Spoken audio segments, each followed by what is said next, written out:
ბერძნული ბიბლიოთეკის საგამოფენო დარბაზში საერთაშორისო კონკურსში გამოვლენილი საუკეთესო არქიტექტურული და დიზაინერული ნამუშევრების დაჯილდოების ცერემონია გაიმართა. კონკურსში 135 ქართველი და უცხოელი არქიტექტორი მონაწილეობდა. შესარჩევად კი 170 ობიექტი იყო წარმოდგენილი. ღონისძიებას საქართველოს ეკონომიკის და მდგრადი განვითარების მინისტრის მოადგილე მიხეილ ჯანელიძე დაესწრო.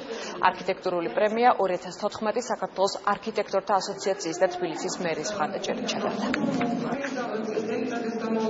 ჩემ პროექტი არის გალერეა და პატარა სასტუმრო დადიანის ქუჩაზე ძველი მერიის უკან. ეს არის ადგილის, რომელიც ავირჩი, იმიტომ რომ ეს ადგილი ჩემთვის ძალიან ახლობელი არის და გადავწყვეტ რომ გამეკეთებინა ესეთი რაღაცა, რომ ყოფილიყო შიდა ქუჩა ჩემ პროექტში, და ამაზე იყო მთელი ეს თემატიკა აგებული ჩემ პროექტის. ჩვენთვის მნიშვნელოვანია, რომ მაქსიმალურად დაფასებული იქნას თითოეული პროფესიონალის შრომა და ამისათვის საქართველოს ეკონომიკის და მდგრადი განვითარების სამინისტრო მხარში უდგას ამ საზოგადოებას, მხარში უდგას ამ სფეროს და როგორც მოგეხსენებათ, ბევრი რეფორმები ტარდება იმისათვის, რომ თითოეული არქიტექტორი მათი შრომა იქნას კისერულად დაფასებული.